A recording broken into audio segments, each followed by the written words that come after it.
Hello, and welcome to my podcast, Where the Dark Corners Are.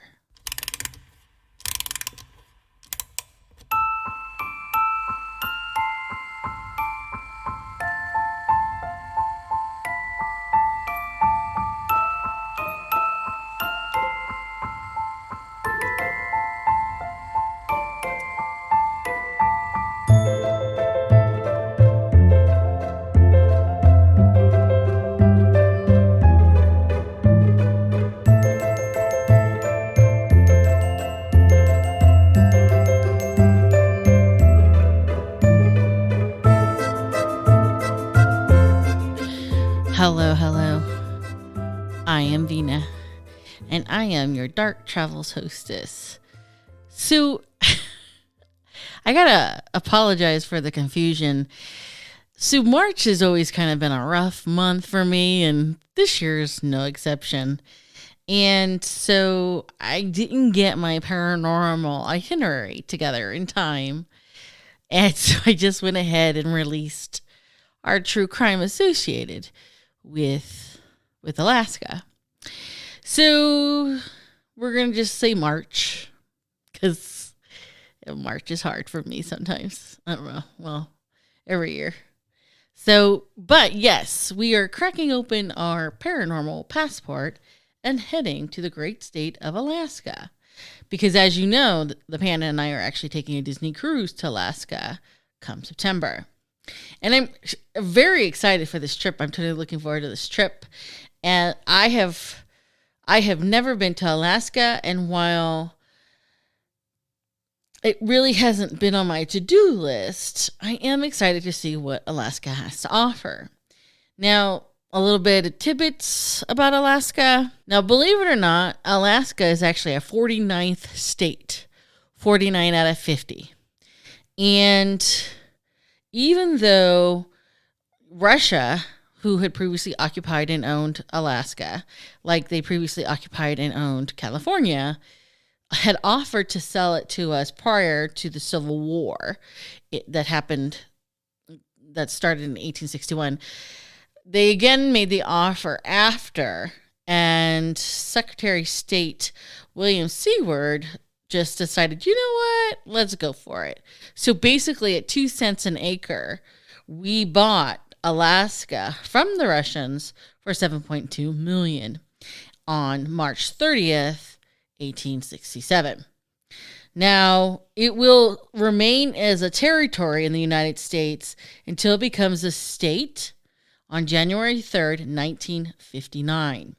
Now, sometimes when I do my research, sometimes I come across some strange tidbits, little bits of trivia that just makes you go, I don't even know why this is a law.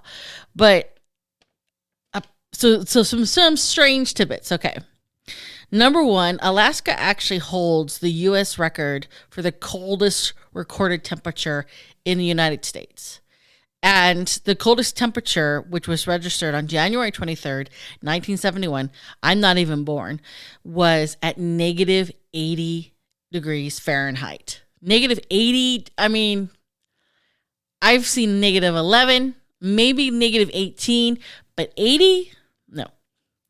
Alaska also holds the United States' highest mountain, Mount McKinley or Dalini, depending on who you ask. And they have this one law that I was just like, I don't even know why this is, what has transpired for this to be something that legislation was pushed to get this passed. But apparently in Alaska, it is illegal to push a moose from a plane or offer a moose a drink like alcohol.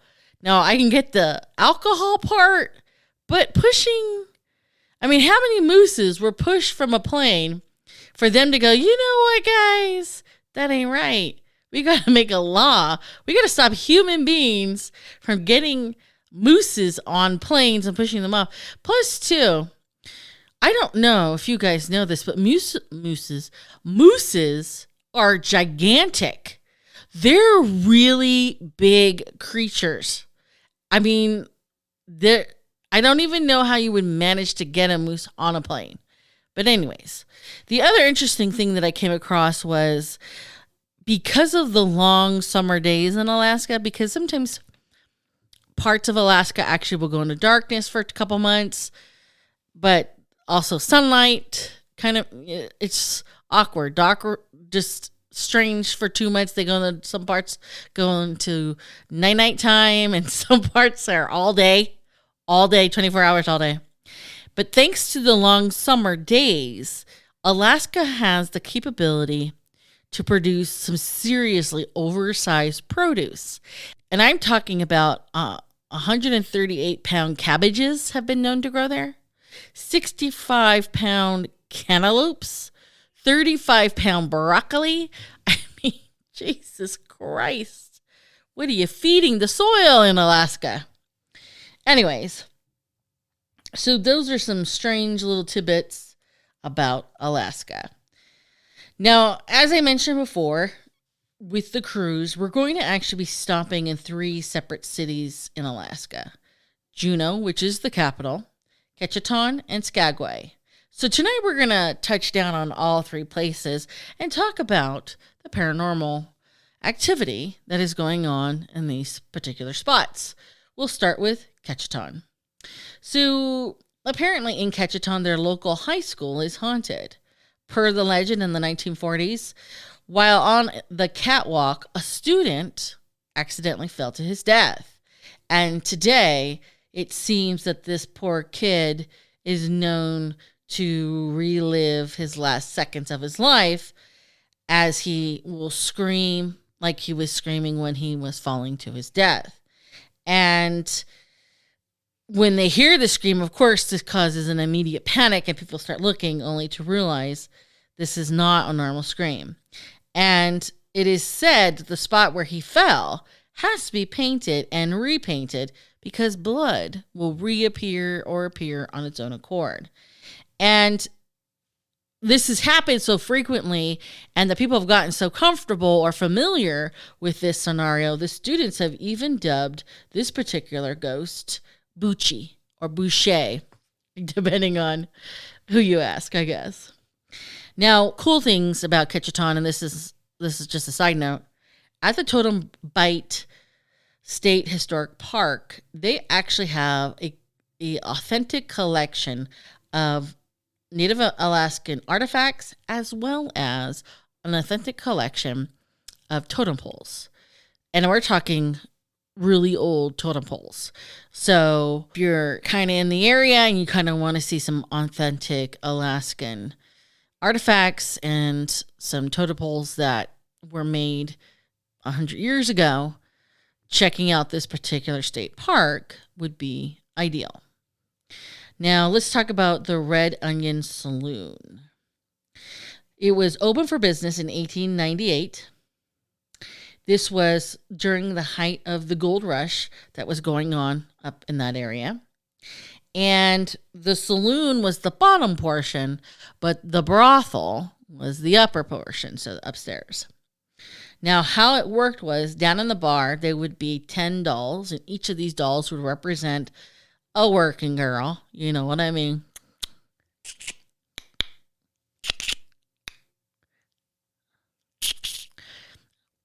You know. Anyways, if the doll was laid flat on her back, it meant that the girl was occupied.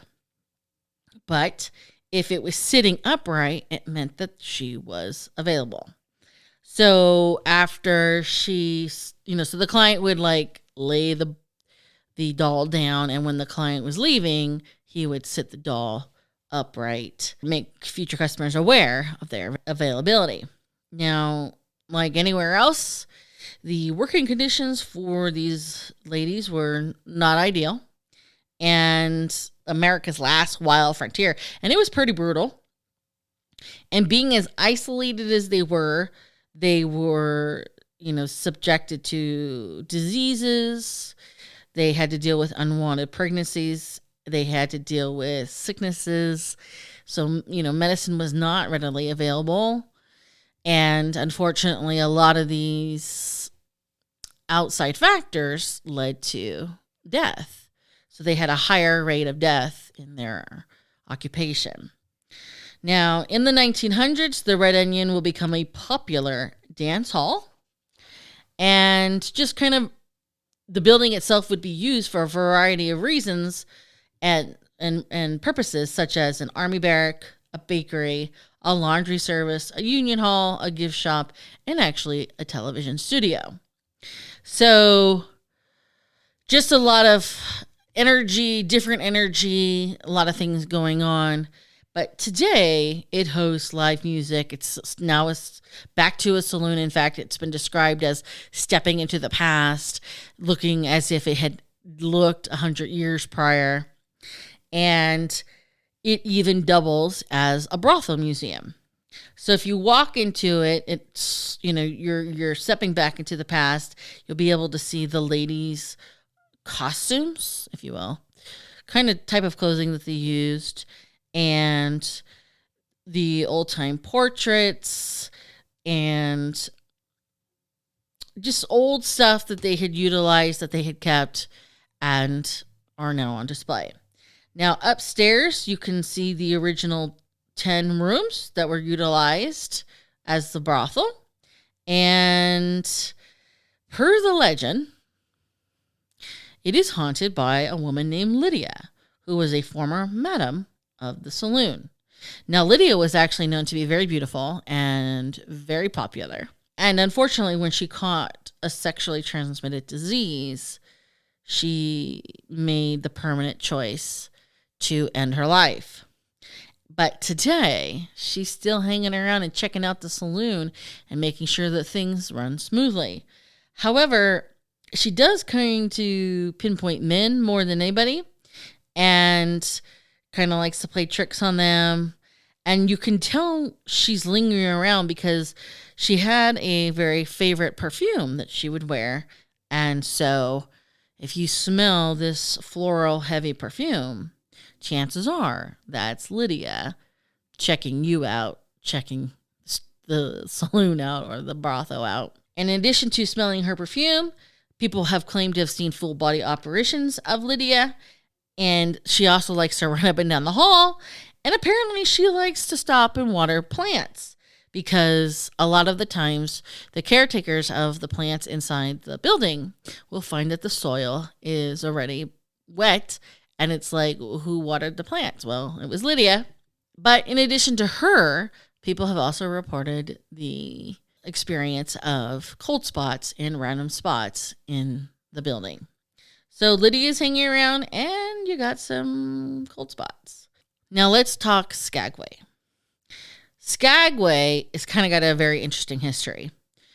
So gold was discovered in 1896 in the Yukon being Canada. And this particular gold rush was called the Klondike Gold Rush. But one of the particular ways to get to the Yukon was through Skagway.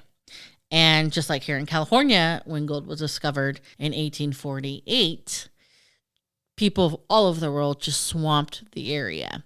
And this particular area saw an influx of at least 100,000 prospectors. And then they're all just hoping to, get rich, strike gold, strike the big one, the mother lode. And of course, they all came through Skagway because it had a deep water port, and it was actually the most direct overland route to the gold fields. Now, as with any other, gold rush silver mining town, there's this automatic and crazy boom of people crowding the streets, trying to build something, trying to build houses, businesses, saloons. You've got your lawlessness arriving. You've got disease running rampant. You've got a lot of people just trying to carve something for themselves while carving into the soil, carving a town, basically. So a lot of carving is going on here. Either way, this, of course, comes with an influx of violence and death and just, the makings of ghost stories. So let's talk about the Golden North Hotel. Now, during the gold rush, a woman by the name of Mary came to stay at this particular hotel with her fiance, a gentleman they called Klondike Ike. And just like everybody else, he was looking to score rich, score fast, furious gold. And as the days went by, Mary waited and waited and waited, and Klondike Ike never came back. And one day they noticed they weren't seeing Mary. She wasn't answering to the knock at the doors, and they became very concerned, and rightly so. So they basically had to break into the room. And when they did that, unfortunately, they had found that she had made the ultimate decision.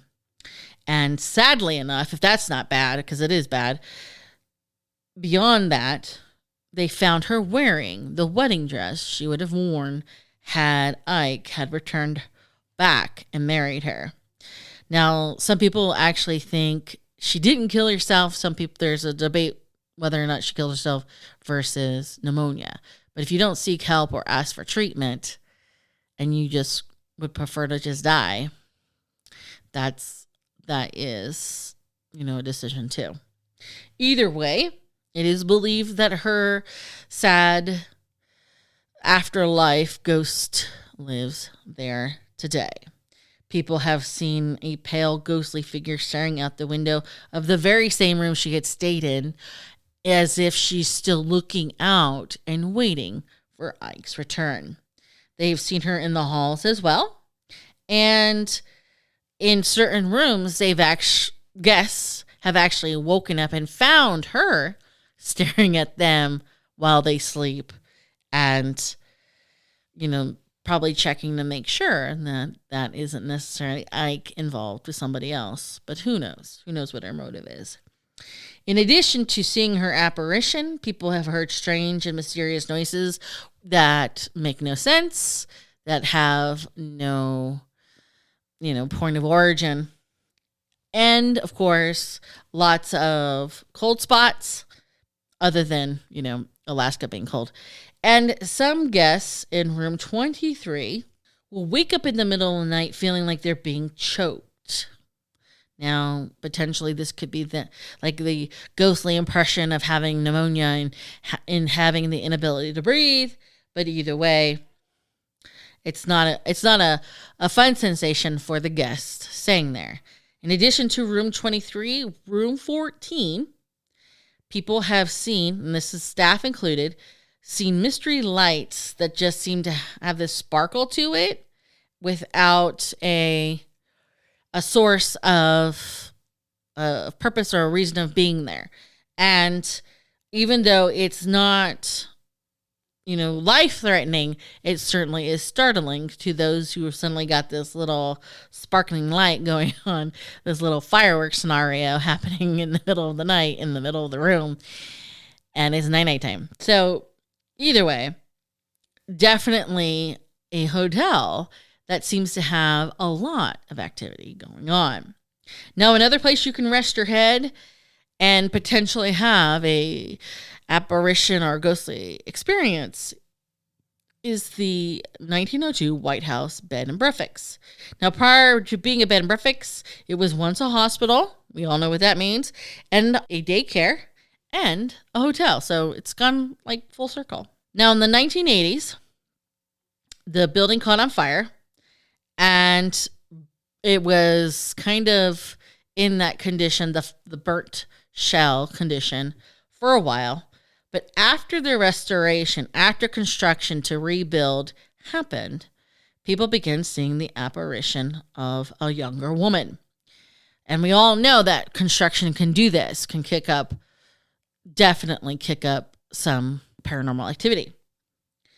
Now, those who have come into contact with her say that she is friendly, but she particularly will chat with children, which gives them the impression that she was probably either the owner or an employee of the daycare that was once operating in this particular space. So that's why they came to believe that it's this young lady who was part of the daycare because of her attention she gives to the children. Now, believe it or not, when I when I was researching Skagway, I kind of like a lot of other things. I kind of like to see what else is there. Not always paranormal, but interesting things. And I came across this building, this very unusual building, the AB building, and it looks like 1,000 sticks and pieces of driftwood basically covers the facade of this place, and giant letters spell out the initials AB, and it's pretty it stands out. Now, AB means Arctic Brotherhood. It was a fraternal organization that was formed in 1899, and it's adorned actually with over 8,800 bits of wood. And again, this thing totally stands out. The club symbol is a gold pan, gold nuggets, and can be seen at the tip of the facade, and with the date hanging over above the door. Now, like a lot of fraternities, this particular fraternity was limited to white men over the age of 18, living in Alaska, the Yukon Territory, the Northwest Territory, or British Columbia. And oddly enough, this particular fraternity had members such as Warren Hardy, President Warren Hardy, President Teddy Roosevelt, President William McKinley. Get it with the mountain. Anyway, they were honorary members as well as King Henry VII of England. So, I don't know. I don't know if they wrote like a letter like, hey, you're in our club now. Congrats. Here are your dues. Swing by the next time you're in town. I don't know. Either way, I just kind of thought that was kind of interesting. And again, this building does stand out from the rest. All right, let's talk about the capital. Speaking of people of heads of state, let's talk about the capital. Now, the capital of Alaska is actually Juneau. And believe it or not, you can only get to Juneau by boat or plane. Hence, this is probably why the cruise lines are able to come here, because it's a boat. You get there by a boat. And just like a lot of places in Alaska, the capital is haunted. And I do mean even the Capitol building is haunted. According to those who have witnessed the paranormal activity, doors will open and close on their own accord. They will hear strange and unusual sounds without any point of origin. And they've actually seen apparitions whom they believe are past politicians. And I mean, there probably was a lot of passion in coming together and establishing this state, even though it's one of our last states to become into the Union. Without a doubt, just a lot of energy, a lot of, juju juice being spread around because of trying to establish themselves as a state and getting things fixed and arranged to get things up and running smoothly. Now, like I said before, it's just as haunted, including some of their own hotels. We'll start with the Alaskan Hotel. If it is a fright night you are looking for, you're going to want to check out or ask for room 315. Even the current owner, a lady by the name of Betty Adams, who has owned the hotel for the last 40 years, doesn't like the room. She's scared of the room. There's something in the room. And to quote her, she says, it's creepy. I've never seen anything, but I feel things. And that's a real thing, where you just get that hunch in your back and you're like, you're not alone, but you can't see anybody with you. And you sprint down the hall because you're not alone, but you can't see who's with you. Anywho, so this particular room is decorated as if it's still in the 1900s, probably the early 1900s, the 20th century. The beds, floral. There's, portraits of women who probably were once working girls there. And again, just something about this room. In fact, in 2007, when the Navy came to Juneau, part of it anyways, some of them needed a place to stay, and one of them asked very specifically that he be put in room 315. And they heard a lot of commotion, and for some particular reason, this particular Navy sailor jumped out the window. And when the police arrived to kind of figure out what's going on, they open the door, they find a lot of blood, and it's just very strange as to why this particular Navy man jumped out the window. And he survived, so it's cool, but it's kind of like nobody talks about it, like Bruno. All right, nobody talks about Bruno. Either way, so there's something in this room. If you are heading to Juneau anytime soon, this is definitely the room you want to check out. Now, let's talk about the Red Dog Saloon in Juneau. Per the legend, let's say, there's a lady who may have been a previous working gal. It is said that Alice likes to hang around and check out things and see what's going on. It is also said that objects will move on their own accord. The lights like to flicker. Glasses will move on their own, like maybe someone's moving around. And cold spots. Definite cold spots are happening as well. Now let's talk about the Silver Inn and Bed and Breakfast. Now, despite the fact that it was a bed and breakfast, it also had a bakery. The bakery was founded by a gentleman by the name of Gus Messerschmidt in 1898. And it is considered to be the oldest bakery in Alaska. Now, unfortunately, Gus, the owner, dies in 1938, but people claim to this day to see that Gus is still hanging around, especially if they come in bright-eyed early in the morning. So, probably making sure that the croissants are soft and croissant as ever. I don't know what they make there. I've not been there yet, but it is something maybe I should really consider checking out. Either way, I want to talk about a little tidal island about 20 miles north of Juneau.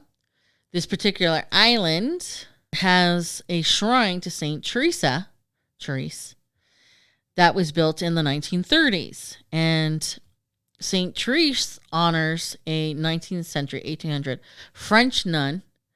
And this island has a chapel, a labyrinth, and apparently beautiful views of the Lynn Canal, the favorite canal, and the Chilkat Mountains.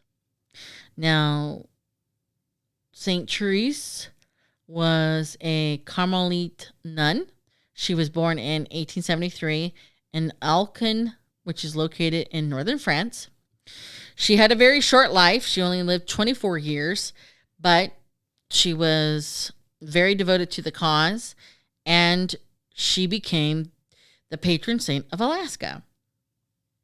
So, to honor her, they built this very curious chapel on this island just outside the town of Juneau. So if religion's your thing, or if you like looking at really old chapels, this is, probably something you would be interested in.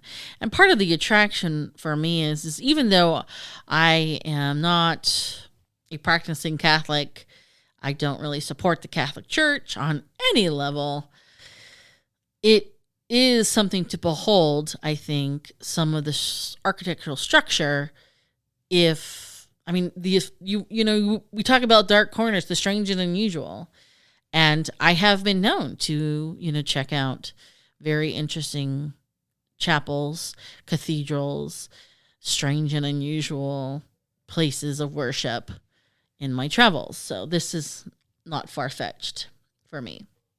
But the other place I want to talk about, because I've always heard about this place, we're not going to this place, but I think it's very interesting, is the small town of Whittier.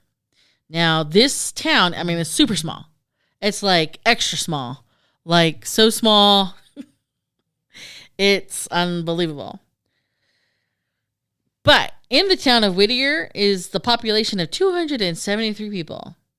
And of those 273 people, 215 of them live in the Bigosh Towers, which is a 14-story condominium that is the town.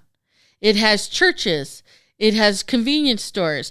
It has grocery stores. It has schools. It has the clinic. It has everything, including ghosts. So, I mean, the town itself actually has ghosts as well. But this particular building, people have seen the apparition of a man just taking a walk and whistling down the halls. They have seen a man who's like stomping down the halls. I don't know if it's the same guy. You know, maybe he woke up on the wrong side of the afterlife. I don't know. They've heard rustling even in their own particular apartments. People have had experiences. The city manager woke up hearing rustling in his kitchen. And of course, there was nobody in there.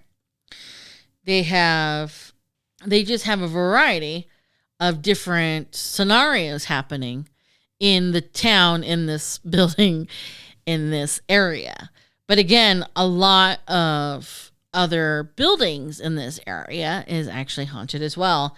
And in this particular area, I think what partly contributes is the fact that they've had tragedies. For example, in 1964, 13 people had died in an earthquake that hit this particular area.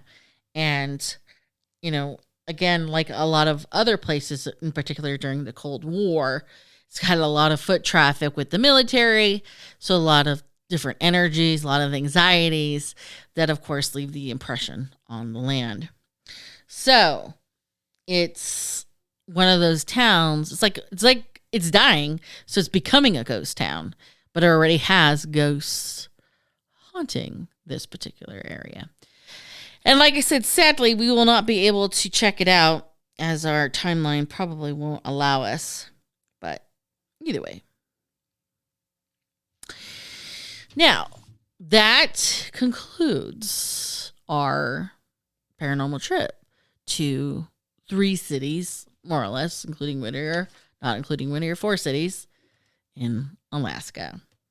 All right, on to business. Facebook. We have a Facebook page, and if you are curious and or interested and would like to join, send us a request.